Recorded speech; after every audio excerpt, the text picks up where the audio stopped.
back in action for the annual Red vs. Blue game.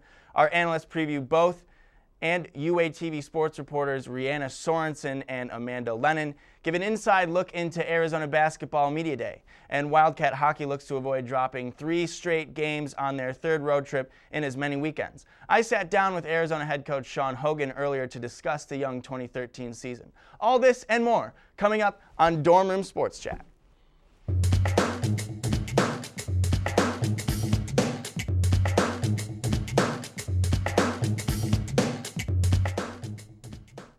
Thanks for tuning in to the first episode of The Fall. I'm your host, Joey Petrello, and tonight I am joined by Go AZ Cats reporter Evan Murray and Cameron Moon of Tucson News Now. Currently, the Arizona football squad finds themselves in the Pac-12 South standings with an overall record of 3-2. On Thursday, the Wildcats will hit the road for an inter-conference duel against Southern California. USC is heading into a new era after relieving Lane Kiffin from his head coaching duties fewer than 6 hours following the Trojans' 62-41 loss to Arizona State back on September 28th. Athletic director Pat Hayden picked Ed Orgeron as the interim head coach. So, Evan, obviously Arizona's head coaching situation is far more stable than USC's right now. So how much of an advantage does that give the Wildcats, if any at all? Honestly, to me, I don't feel like it's at a disadvantage to the USC team. I mean, it seems to be more of a relief to them than anything. They now have their fans behind them. Also, their athletic director had an open door policy, and it was often that you saw players come in and out of that door. So I don't know how many players exactly were sad to see him go, but it seems to be more of a positive thing for them more than anything. Also, I mean, just an example, when Mike Stoops got fired from Arizona, Arizona went out and beat UCLA. I mean, it's just that type of new energy that I think a team gets when something like that happens. I don't find it to be a really negative thing. I think it qualifies as a fresh start more than anything, just because you have, everybody's fans are saying, fire Kiffin. They're chanting fire Kiffin at the end of the game. You never want that as a player, as an organization. So getting rid of him and having Ed Orgeron come and inject that energy back into the team, I think is really going to be beneficial for them. So Cameron, Arizona quarterback B.J. Danker struggled in his last start against Washington in the tough weather conditions at Husky Stadium. How short is his leash if he puts up a similar performance early on in the game on Thursday? I mean, in my opinion, I feel like his leash is getting shorter by the week.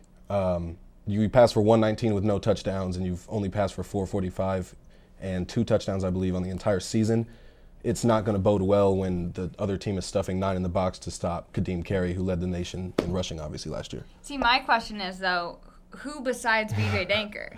So, I mean, you may have a short leash on him, but at the same time, who's your other option? Javale Allen went out against Washington after B.J. and didn't give any better of a performance. So that's my problem with it, is who else do you have? And once again, if you take B.J. Danker out and then try somebody else and then try to put B.J. Danker back in, there's no coming back from that. Clearly, I think from the Washington game, I think his confidence is already pretty low because of that game. I mean, he got hammered on Twitter, and I mean, he got so much criticism, and if they take him out and then attempt to put him back in, I mean, you don't have a Jesse Scroggins anymore. He's 4th on the depth chart, I think, now, and Javale Allen just isn't doing it for him either. I mean, so you have B.J. Danker, not so much for passing at this point, but to hand the ball to Kadeem Carey or rush it himself. So it's a very hard situation because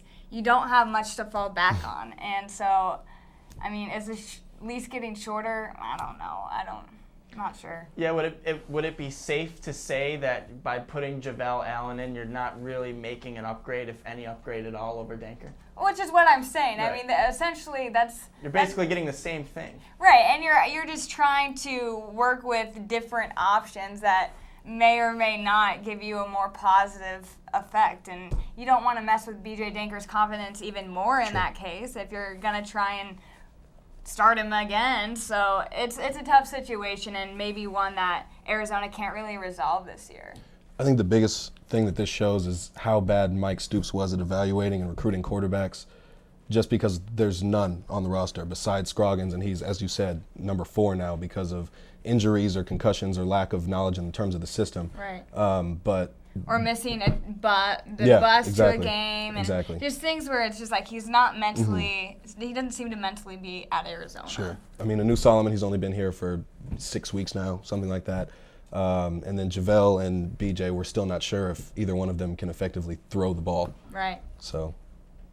Well, they're missing Matt Scott, that's for sure. So, analysts, both teams do match up well in the Trojans and the Wildcats, but does USC have USC does have home field advantage, but how much is that going to help them? I want a prediction of what you guys think will be the final score. This is the hard part with this game, in my opinion. I think that statistically, Arizona has shown to be a better team than USC, and this is statistically. But the thing is, back to the Mike Stoops reference when he got fired, Arizona coming out and beating UCLA, it's hard to say. I mean, technically, Arizona is ranked nationally in ninth in points against, and UCLA is 36. So USC doesn't technically have a better defense than Arizona. Both of their offenses are shaky. The one thing that's consistent with Arizona is their rushing game. But besides that, Marquise Lee is questionable. And in that case, it's just hard to kind of gauge where this game is going to go besides maybe heart. I mean, that may be a lot of it. Who wants it more, I guess. Right. I definitely think that USC is going to load the box after watching that B.J. Denker film from Washington. But again, if Kadeem can still get out and run the ball like he's been able to on some of the other teams that we played, the Wildcats have played this year, I think it could be a long day for SC. Thanks, guys. After the break, we're talking Arizona basketball. You're watching Dorman Sports Chat on UATV3.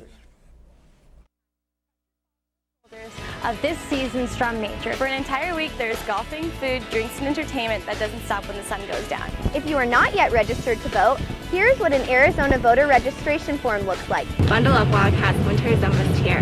Reporting from the UA Mall for Wildcats, I'm Shay Sorensen.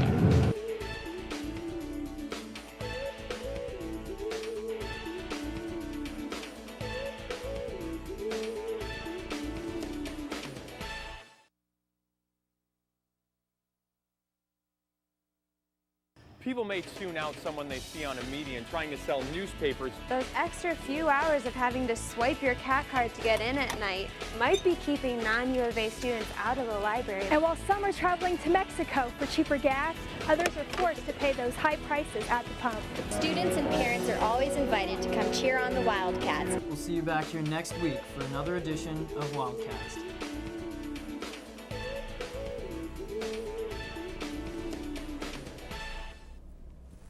Arizona basketball season is dawning upon us with the traditional red versus blue game coming this Saturday. After a Sweet 16 finish last year, this year's team has big expectations after head coach Sean Miller brought in standout recruits like Elliot Pitts, along with McDonald's All-Americans Rondé Hollis Jefferson, and of course, Aaron Gordon. Expectations have also risen because now the Wildcats have a true point guard running the floor in senior 2012 transfer TJ McConnell. UATV sports reporters Rihanna Sorensen and Amanda Lennon went to Arizona Basketball Media Day on September 25th to get an inside preview of the upcoming season and spoke with some of the players as well. At U of A Media Day, Coach Miller expressed high hopes for the incoming freshmen as well as the season.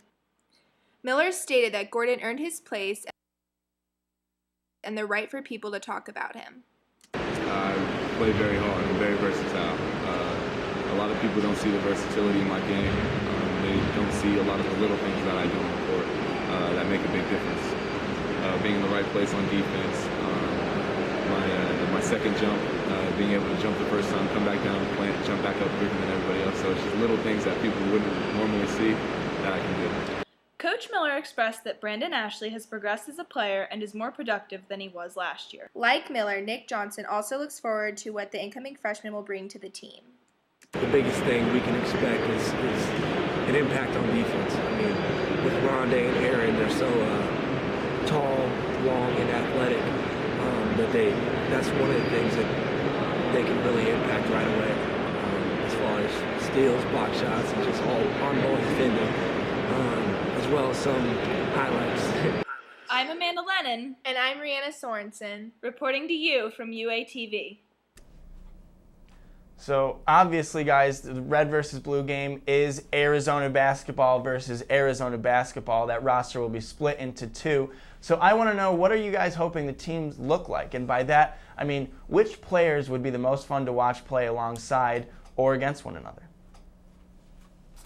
I mean, that's hard to say just because, I mean, there's so much talent on this team that just to see them play each other in general, it is just exciting to see their competitiveness, because from what I've heard, this team is extreme on defense, and to see them go at it, at least on that side, which seems like it wouldn't be as fun because everybody wants to overlook defense half the time, but to see the steals, the fast breaks, things like that, where they're really going at it, is what I want to see. And it's even going to be an interesting combination to see, like, I'm guessing the 2 point guards are going to be on different sides. So you have TJ McConnell and maybe Jordan Mays. So to see them go at it, considering everybody's heard about TJ McConnell and his great defensive plays and all his steals, like top 5 in the nation in steals his first 2 years at Duquesne. I mean, it'd be interesting to see those two go up against each other. Just seeing how Jordan Mays really improved on defense last year. But, I mean, besides that, just being able to watch the whole team together is more what I'm looking forward to. I think that it's easy to say that the freshmen are going to be the most interesting players to watch, just because they've never played in this atmosphere before.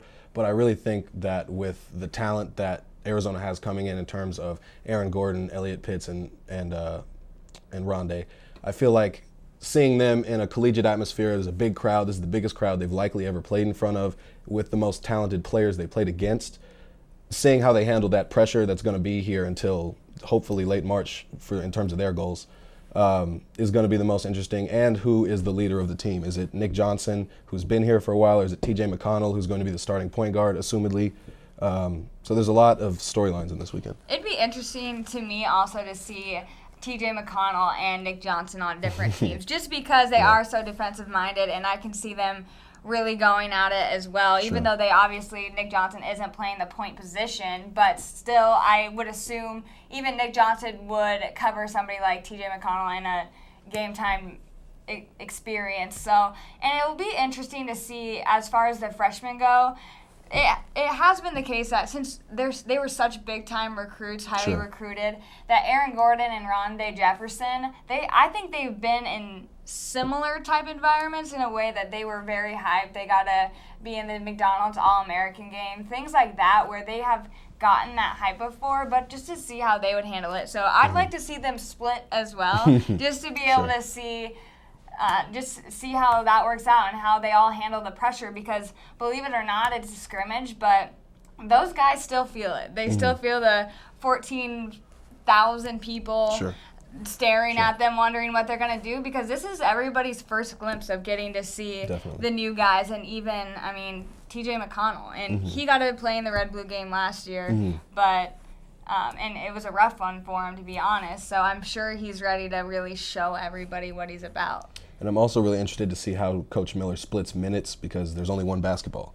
And you have, Nick Johnson, Jordan Mays, Gabe York, who no one's talking about, Korchek. There's so many different ways that Arizona can beat you or can match up against you, and it's going to be interesting to see how he plays those minutes and who has the ball in the end. And to be honest, it could be pretty telling of how he's going to, the perimeter shooting, you have guys, that's in question right now with Arizona basketball. Who is going to be the strong perimeter shooters? So he's going to divide it up accordingly where he sees, I would imagine, he would divide it up accordingly where there would be perimeter shooters on both teams. So then you kind of see who's getting the most minutes on each team, and it's people like Gabe York, Elliot Pitts. Those are the guys, believe it or not, and Nick Johnson, if he steps up this year, that are going to be our perimeter shooters, because Aaron Gordon, you won in the paint. Rondé is really strong on defense and is kind of lacking a good shot right now. So it will be interesting to see where Sean Miller places them. You're right.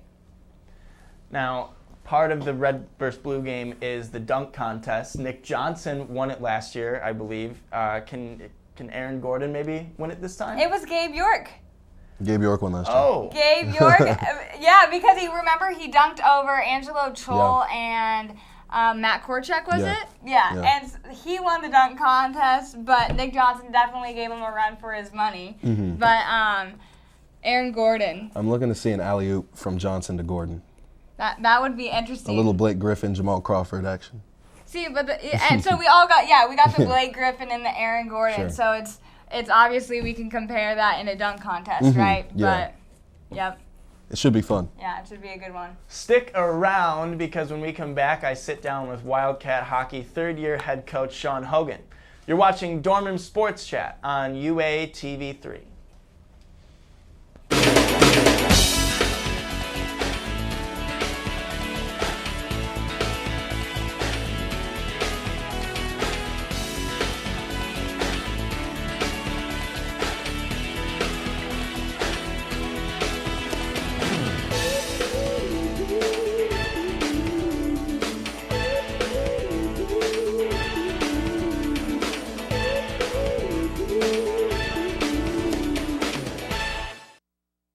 I'm Derek Williams, the former U of A Wildcat. You're watching UA TV. Don't change the channel.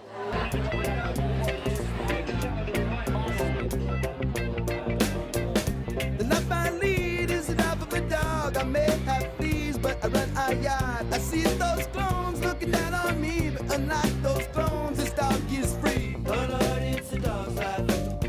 Oh Lord, it's a dog's life, dog's life. Oh Lord, it's a dog's life.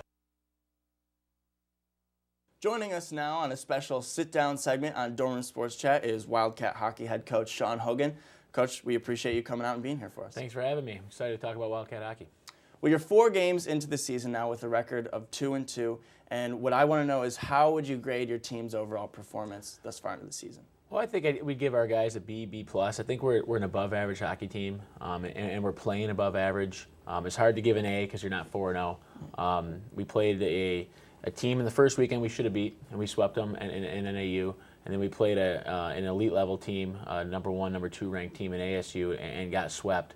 But I think we're improving, and I'm excited to see what our team's going to have going forward. And so this week you're practicing in Chandler. It's going to start at 10:30 p.m. tonight. Talk a little bit and tell us about what kind of tolls does that take on the team? Well, it's not an ideal situation not having a full-time ice facility in Tucson. But it's a unique challenge, and we talked about it with the guys on the bus trip home from ASU, and then we talked about it this morning as well, that you need to have enthusiasm every time you step on the ice for practice, regardless of where it's at and what time frame it's at. Well, it's not an ideal situation. It's not something we're going to make excuses about.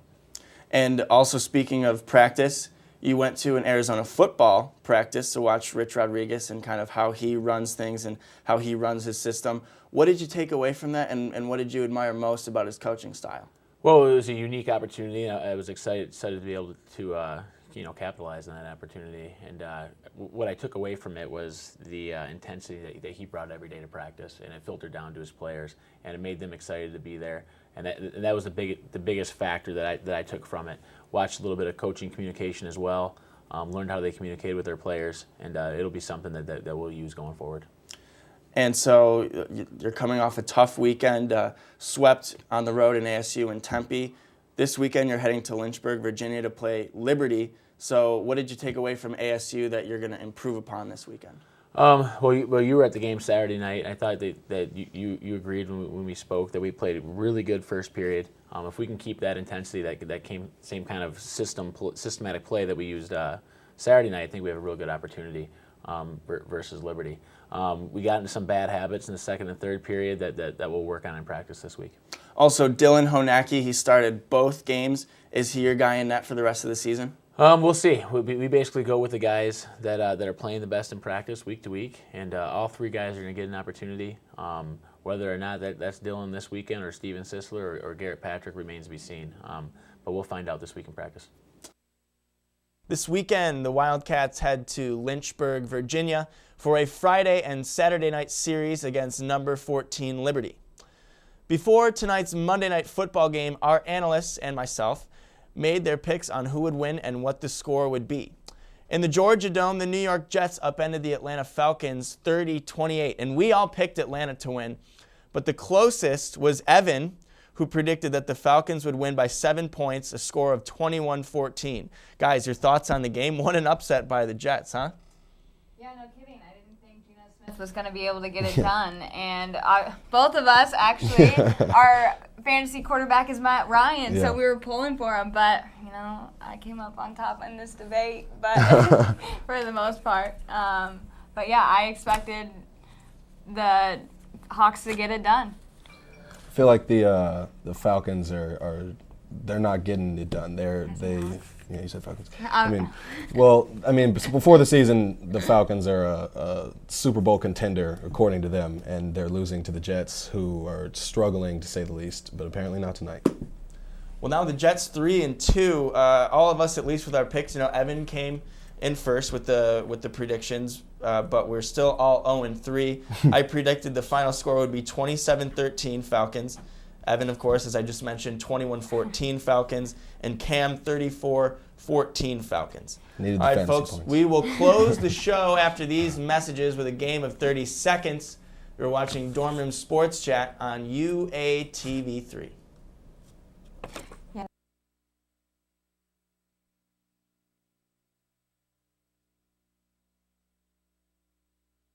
Come game time, pressure falls on the shoulders of this season's Strum Major. For an entire week, there's golfing, food, drinks, and entertainment that doesn't stop when the sun goes down. If you are not yet registered to vote, here's what an Arizona voter registration form looks like. Bundle up, Wildcats, winter is almost here.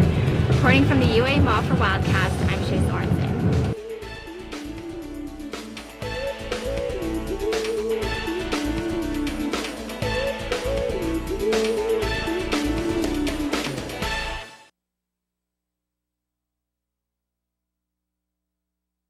People may tune out someone they see on a median trying to sell newspapers. Those extra few hours of having to swipe your CAT card to get in at night might be keeping non-U of A students out of the library. And while some are traveling to Mexico for cheaper gas, others are forced to pay those high prices at the pump.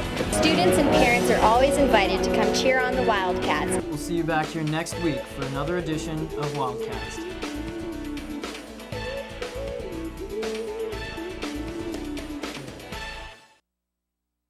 All right, it is time for a quick game of 30 seconds where our analysts each have exactly 30 seconds to voice one of their opinions about any topic in sports.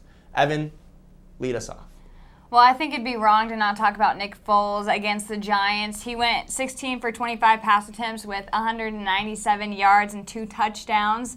Pretty impressive for coming into that game. The Giants were actually up 21-19 when Nick Foles came in and Michael Vick went out. He ended up winning the game for him 36-21. So a pretty good effort on his end. I mean, he's probably going to start against the Bucks. And so, I mean, we have an Arizona Wildcat starting for a team. I mean, that's enough in itself, right? I guess Stoops got that one right. Yeah, right? A little World Series prediction. The Los Angeles Dodgers are in progress right now, losing 3-2. But watch out. Puig at the bat. Matt Kemp, if he ever comes back from injury, same with Andre Ethier. It's going to be amazing.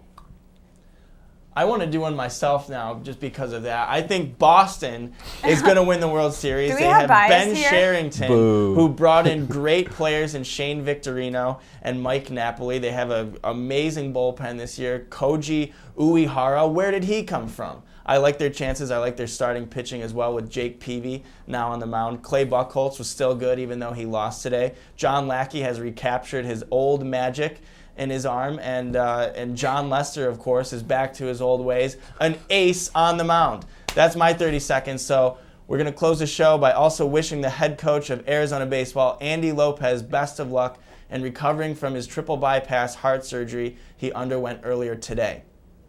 And the vice president of Arizona Athletics, Greg Burns, said in a press release earlier today that Coach Lopez received great care from the medical team, which is relieving news, to say the least, to the Wildcat community alike. So make sure you tune in again next Monday at 9 p.m. for another exciting episode. For our analysts and production crew, I'm Joey Petrello, cordially wishing you an enjoyable rest of the week. Thanks again from all of us for watching Dorm Room Sports Chat on UATV3.